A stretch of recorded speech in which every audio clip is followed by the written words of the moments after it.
Hello everyone. आज है 15 जून और आज के इस क्लास में हम डिस्कस करेंगे 15 जून से बनने वाले करंट अफेयर के सभी इंपॉर्टेंट क्वेश्चंस।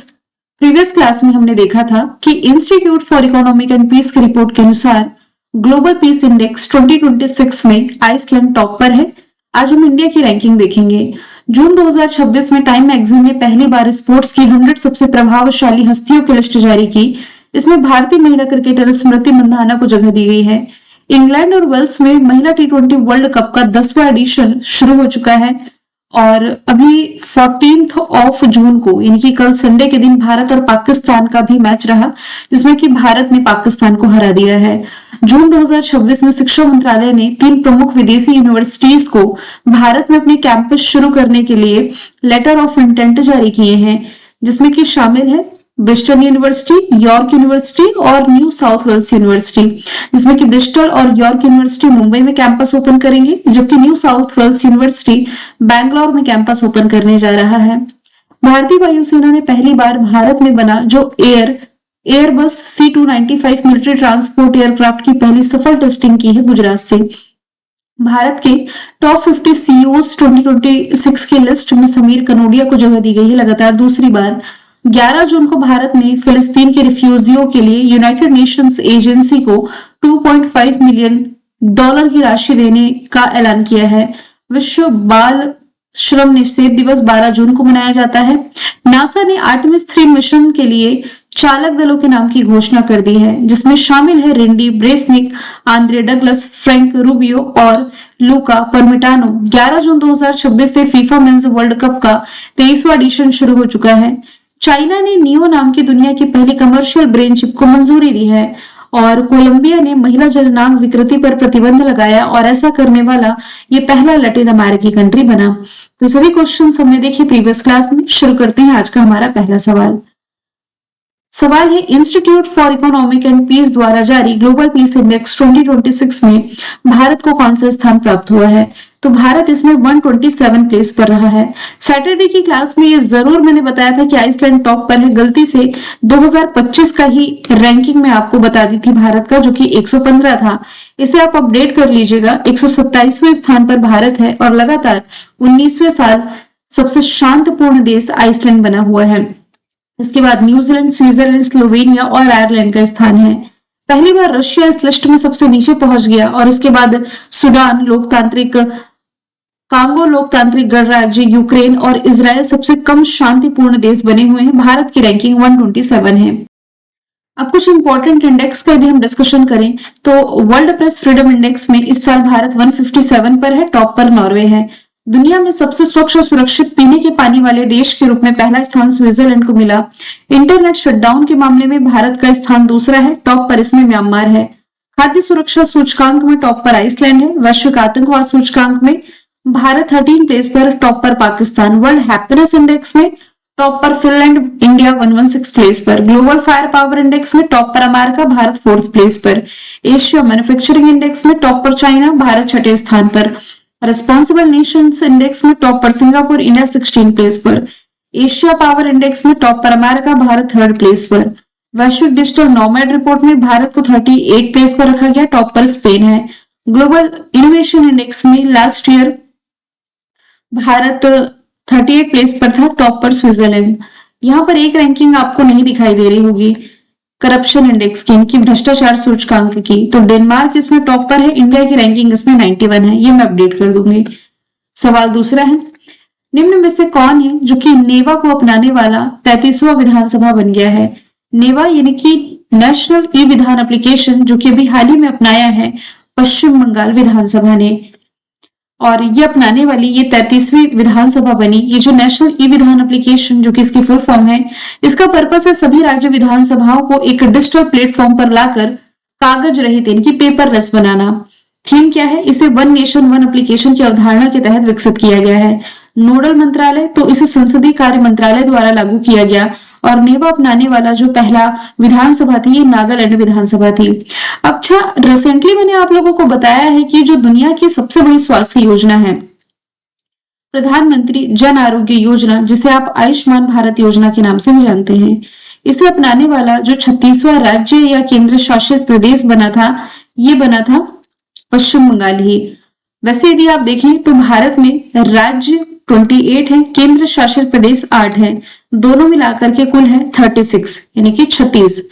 ऐसा इकलौता राज्य पश्चिम बंगाल ही था जिसने कि अभी तक आयुष्मान भारत योजना को लागू नहीं किया था। और इकलौता मतलब इकलौता तो नहीं कहेंगे, लेकिन ये ऐसी विधानसभा भी थी जिसने कि नेवा को नहीं अपनाया था, क्योंकि अभी तक ना यहाँ पर टीएमसी तृणमूल कांग्रेस की सरकार थी जो कि ममता बनर्जी संभाल रही थी। और आप सभी को मालूम होगा ममता बनर्जी का यहाँ पर शासन खत्म हुआ है और भारतीय जनता पार्टी ये सत्ता में आई है। भारतीय जनता पार्टी के ही जो नेता है शुभेंदु अधिकारी, ये यहाँ के मुख्यमंत्री बने हैं और मुख्यमंत्री बनने के बाद ही ये दोनों ही चीजें फेवर में आ गई है। मतलब पहली बात तो यहाँ पर प्रधानमंत्री जन आरोग्य योजना यानी कि आयुष्मान भारत योजना यहाँ पर ये लागू कर दी गई है और यहाँ पर अब ऐसी 33वीं विधानसभा बन गई है जिसने कि नेवा को एक्सेप्ट कर लिया है। इंडिया के मैप में कुछ यहाँ पर पश्चिम बंगाल है। यहाँ पर इंपॉर्टेंट नेशनल पार्क में आप रिलेट कर सकते हैं बक्सा, गौरुमारा, जल्दापारा, सिंगलीला। कोलकाता इसकी कैपिटल है। कोलकाता पूछा जाए किस नदी के किनारे है, हुगली नदी के किनारे है। और यहाँ पर अभी हाल ही में लियोनेल मेसी आए हुए थे। इनकी सबसे बड़ी जो स्टेचू है दुनिया की यहीं पर बनी हुई थी। लियोनेल मेसी है कौन? तो ये अर्जेंटीना के स्टार फुटबॉलर हो जाएंगे। और कोलकाता में मतलब ये जो हुगली नदी है यहाँ देश की पहली अंडर वाटर मेट्रो ये शुरू की गई थी। सवाल तीसरा है केन विलियमसन किस देश के महान क्रिकेटर हैं जिन्होंने इंटरनेशनल क्रिकेट से संन्यास लिया? तो ये न्यूजीलैंड से बिलोंग करते हैं। ऑप्शन बी राइट आंसर है। अभी सैटरडे के दिन ही इन्होंने अंतरराष्ट्रीय क्रिकेट से संन्यास का ऐलान कर दिया है। इनकी बड़ी उपलब्धियों में क्या है? 2019 का जो वनडे वर्ल्ड कप था इसके फाइनल में इन्होंने टीम का लीड किया और 2021 में न्यूजीलैंड को पहली वर्ल्ड टेस्ट चैंपियनशिप भी जिताई थी। ये वही न्यूजीलैंड है जिसकी महिला क्रिकेट टीम ने लास्ट ईयर का जो T20 वर्ल्ड कप था ये जीता था, जो कि यूएई में आयोजित किया गया था। सवाल चौथा है दुनिया का सबसे बड़ा व्हेल कब्रिस्तान निम्नलिखित में से किस महासागर में खोजा गया है? तो इंडियन ओशन इसका राइट आंसर हो जाएगा। कब्रिस्तान तो आप समझते हैं ये व्हेल का कब्रिस्तान है। हिंद महासागर में खोजा गया है तो सबसे पहले हिंद महासागर की लोकेशन है कहाँ, ये आप देख लीजिए। दुनिया के 5 प्रमुख महासागर आप पढ़ते हैं। यदि मैं एरिया वाइज, वॉल्यूम या कोस्टल लाइन तीनों के हिसाब से भी कंपेयर करूं तो देखिए टॉप पर यहाँ पर पैसिफिक ओशन है, प्रशांत महासागर। अब आप सोच रहे होंगे कि ये 2 साइड कैसे फैला हुआ है? 2 साइड ये नहीं फैला हुआ है, ग्लोब में ये ऐसा ही दिखाई देता है। मतलब इसका ये वाला हिस्सा और ये वाला हिस्सा ये आपस में जुड़े हुए हैं। मान लीजिए एक पेपर को मैं ओपन करके रखती हूँ तभी ऐसा दिखाई देता है, फोल्ड करेंगे तो ये आपस में हिस्से जुड़ जाते हैं। दूसरे नंबर पर है फिर आपका अटलांटिक ओशन, ऐसा आकार की आकृति में देख रहे हैं, और तीसरा इंडियन ओशन है। मतलब ये 3 ऐसे ओशन है जो कि area wise, volume wise, coastal line तीनों के हिसाब से टॉप 3 है। फिर उसके बाद आर्कटिक और साउथर्न ओशन, इनकी रैंकिंग 4वीं, 5वीं, 5वीं, 4थी हो जाती है यदि हम यहाँ पर वॉल्यूम या कोस्टल लाइन वाला पैरामीटर चेंज कर दे तो। बाकी ये 5 इंपॉर्टेंट ओशन है, ये आपको याद रखना है। एक बेसिक पॉइंट और आपको मैं बता देती हूँ, जो पैसिफिक ओशन है इसका सबसे गहरा बिंदु मेरियाना ट्रेंच कुछ यहाँ पर है फिलीपींस के पास में। अटलांटिक ओशन का सबसे गहरा बिंदु है प्यूर्टो रिको ट्रेंच। कौन सा? Puerto Rico trench. और इंडियन ओशन का सबसे गहरा बिंदु यहाँ पर जावा या सुंडा ट्रेंच आप कह सकते हैं, ठीक है। और यहीं पर इंडियन ओशन की हम बात कर रहे हैं तो ऑस्ट्रेलेशिया के पास में कुछ यहाँ पर ये जो व्हेल कब्रिस्तान है ये खोजा गया है, तो इसकी डिटेल पढ़ लेते हैं। यह दुनिया का सबसे बड़ा व्हेल कब्रिस्तान और ये विशाल और प्राचीन जलमग्न कब्रिस्तान ऑस्ट्रेलिया के पश्चिम में लगभग 7000 मीटर की गहराई में स्थित है। इस क्षेत्र को डायमंटिना फ्रैक्चर जोन कहा जाता है। इसका क्षेत्रफल और ये कहाँ तक फैला हुआ है, तो ये जो कब्रिस्तान है 1200 किलोमीटर लंबे क्षेत्र में फैला हुआ है। यहाँ पर फॉसिल्स के नंबर्स की बात की जाए तो वैज्ञानिकों ने यहाँ 485 से ज्यादा जीवाश्म स्थलों की पहचान करी है, जहां लगभग 500 व्हेलों के अवशेष हैं जो कि ये मौजूद है। और इसकी हिस्ट्री की बात की जाए तो यहाँ मिले कुछ कंकाल और जीवाश्म लगभग 5.3 मिलियन वर्ष पुराने हैं। तो आई होप ये कुछ ओशन और इसकी वो कुछ जो मैंने बेसिक स्टैटिक फैक्ट बताए हैं ये आपको मालूम पड़ गए होंगे। अगला सवाल है किस दिन हर साल विश्व रक्तदाता दिवस मनाया जाता है? तो ये भी हाल ही में संडे के दिन यानी कि 14 जून को मनाया गया है। पर्पस क्या है? सुरक्षित रक्त और रक्त उत्पाद यानी कि प्लाज्मा की आवश्यकता के बारे में अवेयरनेस बढ़ाना, जो कार्ल लैंडस्टीनर है, इन्हीं का जन्म जो है 14 जून को भी है। 1868 में इनका जन्म हुआ था। इनके जन्म दिवस के मौके को याद करने के लिए वर्ल्ड ब्लड डोनर डे मनाया जाता है, क्योंकि इन्होंने ही एबीओ ब्लड ग्रुप प्रणाली की खोज करी थी। इस खोज के लिए इन्हें नोबेल पुरस्कार से भी सम्मानित किया गया था।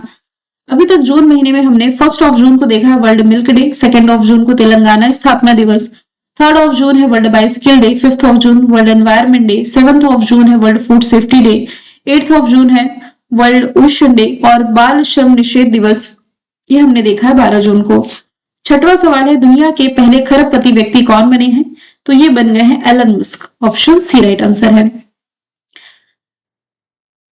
दुनिया के सबसे अमीर कारोबारी ये जो एलन मस्क है, ये अब दुनिया के पहले खरबपति भी बने हैं। स्पेस एक्स के शेयरों का मूल्यांकन बढ़कर के लगभग 2,10,000 करोड़ डॉलर हो गया है। फोर्ब्स की रियल टाइम अरबपति लिस्ट के अनुसार इनकी जो कुल संपत्ति है 1.1 ट्रिलियन डॉलर बताई गई है और भारतीय रुपए में उनकी संपत्ति भी देखी जाए तो 100 लाख करोड़ के पार चली गई है। जब ये मिलियनर बने थे ना, लगभग 26-27 इनकी एज थी। जब ये बिलियनियर बने तो 49 के आसपास इनकी एज थी। अब ये ट्रिलियनियर बन गए हैं तो आई थिंक 53 या 54 के आसपास इनकी एज है और ये दुनिया के ऐसे पहले व्यक्ति बने हैं जिन्होंने ये मुकाम हासिल किया है। वैसे ट्विटर का भी अधिग्रहण इन्होंने कर लिया था। टेस्ला जो कि ई व्हीकल निर्माता कंपनी है, इन्हीं की हो जाएगी।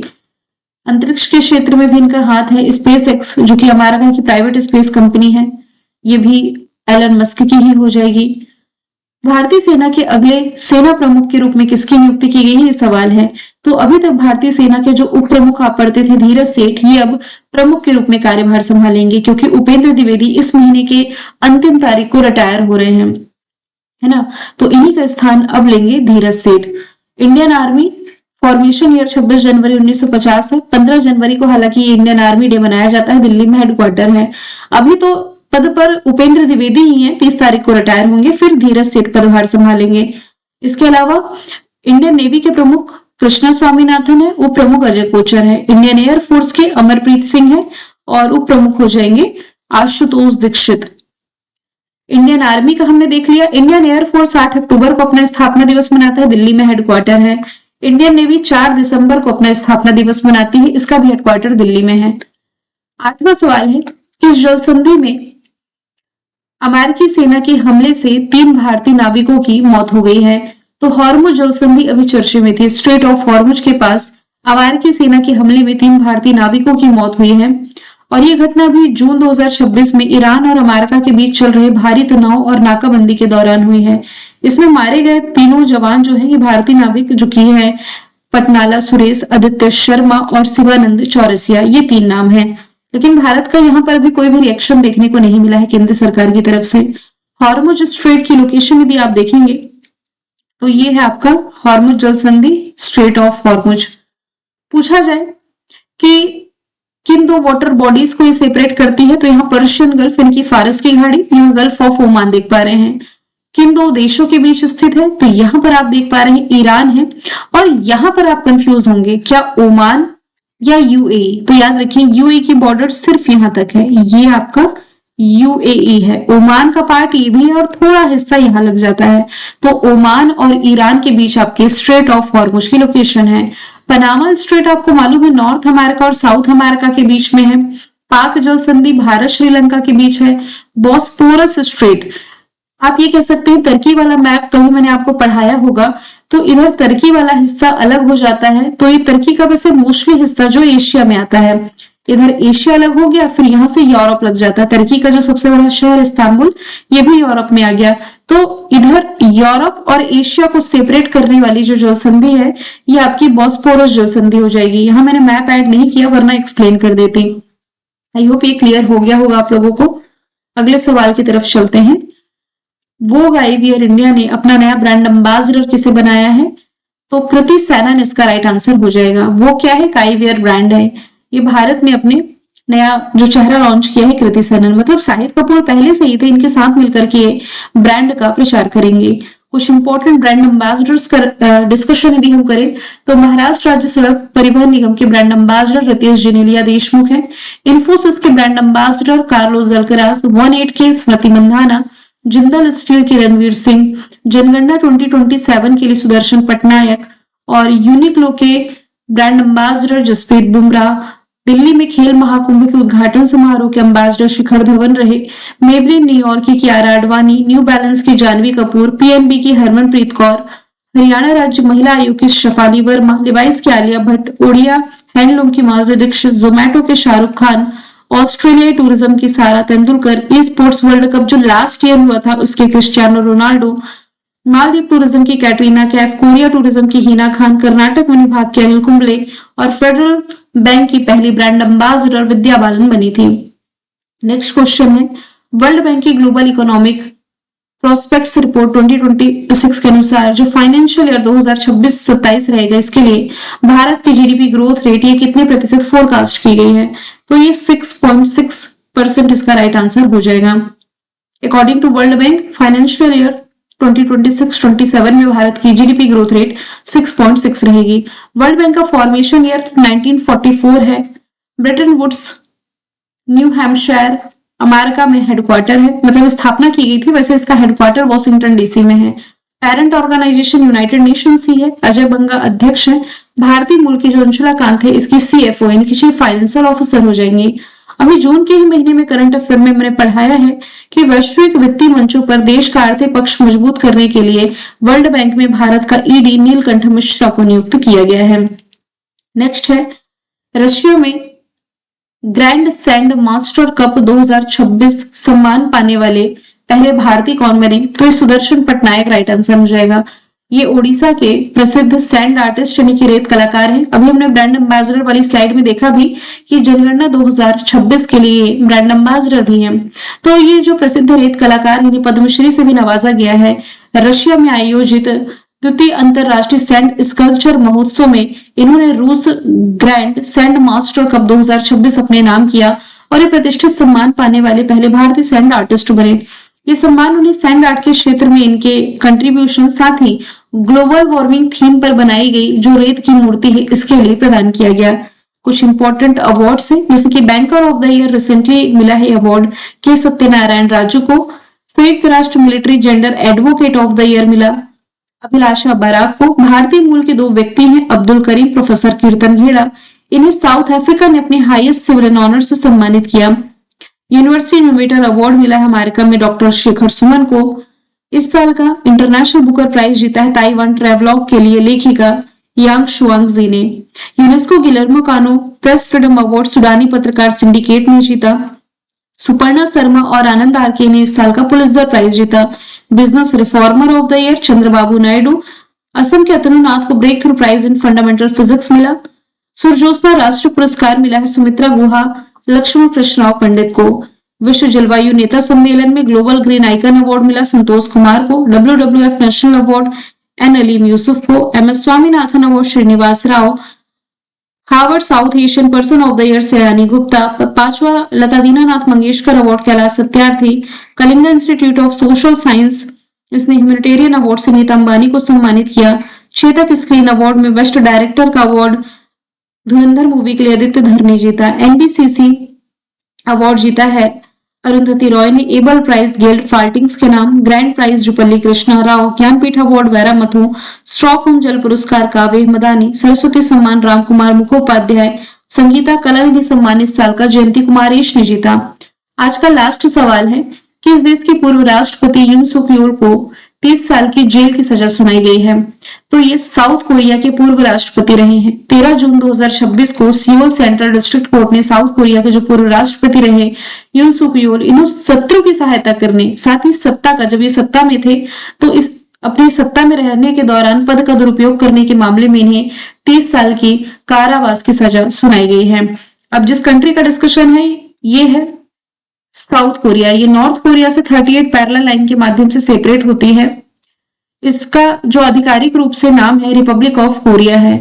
कैपिटल सियोल, करेंसी वॉन है। कोरियन लैंग्वेज यहाँ बोली जाती है और यून सुक यूल यहाँ के 20वें राष्ट्रपति के रूप में कार्य कर चुके हैं। वे पहले देश के प्रोसिक्यूटर जनरल का पद भी संभाल चुके थे। मैंने कल आपसे पूछा था भारत की हवाई मारक क्षमता को मजबूत करने के लिए भारत ने किस देश से S-400 वायु रक्षा प्रणाली का चौथा स्क्वाड्रन प्राप्त किया, जिसका आंसर रशिया था। आज का सवाल है, रेडियो कार्बन डेटिंग के जरिए प्रमाणित किया गया भारत का सबसे उम्रदराज जीवित वट वृक्ष किस राज्य के किस जिले में खोजा गया है, यानी कि किस जिले में स्थित है। आंसर जो भी है कमेंट बॉक्स में बताएं। मिलेंगे नेक्स्ट क्लास में। Thank you so much.